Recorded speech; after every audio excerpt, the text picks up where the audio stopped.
Hello guys, and welcome back to this channel, where today guys, I'll be showing you how to request a refund on Shpock. So guys, the first thing that you of course need to do is go to Google and type in shpock.com. After that, you just need to go and log into your profile or register to Shpock if you haven't already done that of course.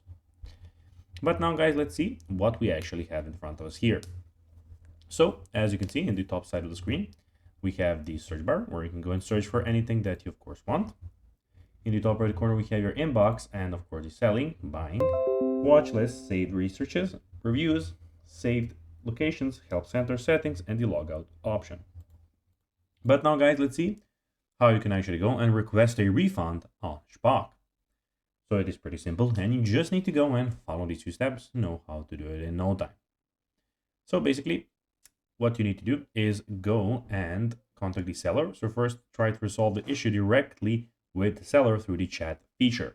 So you can go and chat here and you can check your inbox here and notifications. Then if you can't reach a resolution with 24 hours, escalate to issue the Shpock support team.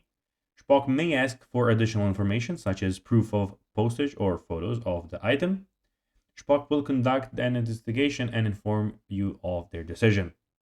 If the decision is in your favor, you will receive a full refund within 6 days.